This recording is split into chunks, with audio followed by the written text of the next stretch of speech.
ඔයා හිතන්නේ අයිස් කියන්නේ ෆන් එකක් ගන්න දාන පොඩි ෂොට් එකක් කියලාද? රැවටෙන්න එපා. විද්‍යාත්මකව මේකට කියන්නේ මෙත් ඇම්ෆෙටමින් කියලා. සරලවම කිව්වොත් මේක මත්ද්‍රව්‍යයක් නෙවෙයි. මේක වසක්. ඔයා මේක උරනකොට ඔයාගේ පෙනහළු වලට යන්නේ මොනවද දන්නවද? ලිතියම්, ඒ කියන්නේ කාර් බැටරි ඇතුලේ තියෙන දියරය. සෝඩියම් හයිඩ්‍රොක්සයිඩ්, ඒ කියන්නේ টয়ලට් සහ කාන සුද්ධ කරන්න ගන්න සැර දියරය. ඇසිටෝන්, තීන්ත මකන දියරය. මේ රසායනික එකතු වෙලා ඔයාගේ මොලේ තියෙන ඩෝපමීන් ප්‍රතිග්‍රාහක ටික පිච්චිලා යන කම්ම විනාශ කරනවා. ප්‍රතිඵලය? ටික කාලයකින් ඔයාගේ මොලේට ස්වභාවිකව සතුටක් දැනෙන එක සදාකාලිකවම නවතිනවා. ඔයාට මැරෙනකම්ම ආයේ කවදාවත් hina වෙන්න බෑ. ඔයා නිකම්ම හුස්ම ගන්න මලමිනියෙක් විතරයි. අයිස් ගැහුවම ඇයි මිනිස්සෙක්ගේ රූපේ විකෘති වෙලා කුණු වෙන්නේ? විද්‍යාත්මක හේතුව මේකයි. මේක ශරීරයට ගිය ගමන් රුධිර නාලිකා වේගයෙන් හැකිලෙනවා. වැස කන්ස්ට්‍රික්ෂන්. එතකොට හැමත සහ අවයව වලට ලේ ගලා යාම නවතිනවා.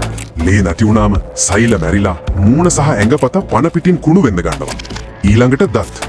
මේ රසායනිකය නිසා කටේ කෙල ග්‍රන්ථි සම්පූර්ණයෙන්ම මැරෙනවා. කෙල නැති වුණාම අයිස් වල තියෙන අම්ල වලට දත්වල එනෑමල් එක දිය වෙලා විදුරු මස් කුණු වෙලා දත් හැලිලා යනවා. මේකට කියන්නේ මෙත් මවුත් කියලා. භයානකම දේ ෆෝමිකේෂන්. ස්නායු විනාශ වුණාම මේ ඇයට දැනෙනවා හමාස්සේ පණුව දුවනවා වගේ. ඒ පණුව එළියට ගන්න කියලා හිතාගෙන අයිස් ගහපු අය තමන්ගේම හැම ලේ එනකන් නියපොතු වලින් ඌරගෙන කඩනවා. කණ්ණාඩියක් ඉස්සරහට ගිහින් බලන්න ඔයා දකින්නේ මිනිස්සෙක්වද නැත්නම් කුණු වෙන මල සිරුරක්ද? හැබැයි මේ කතා කලේ ශරීරය විනාශ කරන කෘත්‍රිම දේවල් ගැන.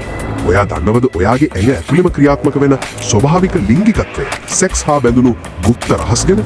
නින්දේදීව ලිංගිකව එක් වෙන. හැබැයි ඒ ගැන කිසිම දෙයක් මතක නැති සෙක්සොම්නියා කියන අద్భుත තත්ත්වය ගැන ඔයා අහලා තියෙනවද? සතුටේ උපරිමයට ගියාම සමහර මිනිස්සුන්ට ඇත්තටම හෘදයාබාධ හැදිලා මැරෙන්නේ ඇයි? ආදරය සහ රාගය කියන්නේ තවත් එක මානසික පිස්සුවක්ද? සමාජයේ කතා කරන්න ලැජ්ජ වුණාට විද්‍යාව හෙළි කරපු ලිංගිකත්වයේ අඳුරු සහ গুপ্ত කරුණු ගැන මම ඊළඟ වීඩියෝ එකෙන් ගේනවා.